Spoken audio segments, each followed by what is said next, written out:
পরিমণি খুব অল্প সময়ে 20টিরও বেশি সিনেমায় নাম লিখিয়ে চলচ্চিত্র অঙ্গনে আলোড়ন সৃষ্টি করেছেন তিনি। 1 বছর পরে জীবনের প্রথম ছবি রিলিজ হচ্ছে। এর অনুভূতি আসলে ভাষায় ব্যক্ত করার মতো কোনো ভাষাই আমার কাছে এখন জানা নাই। আমি এখন রিসার্চ করলেও পারবো না একটা কথা মানে বলতে, কারণ আমি সম্পূর্ণ ভাষা হারিয়ে ফেলেছি। কারণ এই ছবি নিয়ে আসলে অনুভূতির জায়গা থেকে কিছু বলতে পারবো না। এত বেশি এক্সাইটেড যে এই যে একটা খারাপ সময়ে, চলচ্চিত্রের খারাপ সময় বলবো না, দেশের খারাপ সময় বলবো। কারণ হচ্ছে খুব ভালো ভালো দুটো ছবি রিলিজ হয়েছে। একটা হচ্ছে 0 ডিগ্রি, একটা হচ্ছে জাজের বিগ ব্রাদার। তো এইরকম খুব অনেক ভালো দুইটা ছবি, তারপরও দর্শকের রেসপন্সটা ওইভাবে পাওয়া যায়নি বিকজ দেশের খুবই খারাপ অবস্থা। তারপরও যে দর্শক হাউসফুল ছিল মানে হলগুলো, তাদেরকে আমি আসলে অনেক রেসপেক্ট করি, অনেক রেসপেক্ট জানাই। যারা সিনেমা প্রেমী আছে, তারা যে সিনেমা দেখছে, হলে যাচ্ছে, আসলে এদের আসলে ঋণ শোধ করার মতো না। এরা আসলেই বাংলা সিনেমাকে ভালোবাসে, যার জন্য এখনও হলগুলো চলছে। তো তাদেরকে আমি বিশেষ করে রিকোয়েস্ট করতে চাই, আহ্বান জানাতে চাই, দাওয়াত দিতে চাই। সেটা হচ্ছে ভালোবাসা সীমাহীন নিয়ে।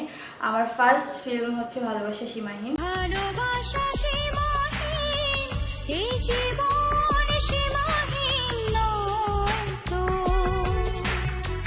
যেটুকু সময় পাবো শুধু ভালোবেসে যাবো, ভালোবেসে মরে যাবো হয়তো।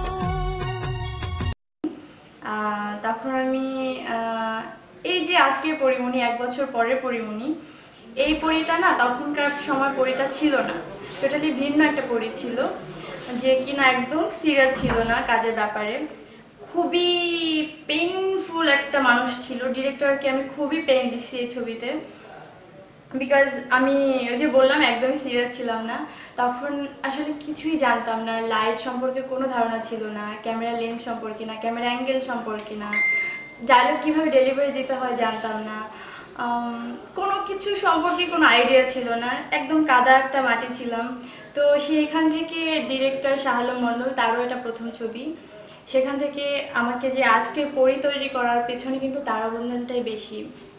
তো তাকে আমি আপনাদের মাধ্যমে তাকে সরি জানাতে চাই, সেই সাথে তাকে ধন্যবাদ দিতে চাই যে আজকে আমাকে প্রতিষ্ঠিত একজন নায়িকা হিসেবে সে আসলে দাঁড় করিয়ে দিয়েছেন। এই জন্য আমি তার কাছে সারা জীবনের জন্য কৃতজ্ঞ রইলাম। আর দর্শকদের উদ্দেশ্যে বলা, ভালোবাসা সীমাহীন অফকোর্স হলে যেয়ে দেখবেন। শুধু আপনি না, আপনার পুরো ফ্যামিলি সহ দেখবেন। এখানে মা বাবা ভাই বোন সবার সাথে এনজয় করে ছবিটা দেখতে পারবেন, সেরকম একটা ছবি।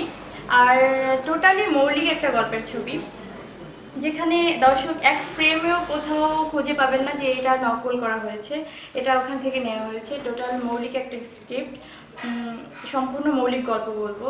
আর এখানে প্রেজেন্টেশনটা আমার পুরো ওই যে বললাম সামাজিক একটা ছবি, আপনারা সবাই দেখতে পারবেন, আশা করি সবারই ভালো লাগবে। সব শ্রেণী দর্শকদের জন্যই যে ছবিটা, সেটাই হচ্ছে ভালোবাসা সীমাহীন।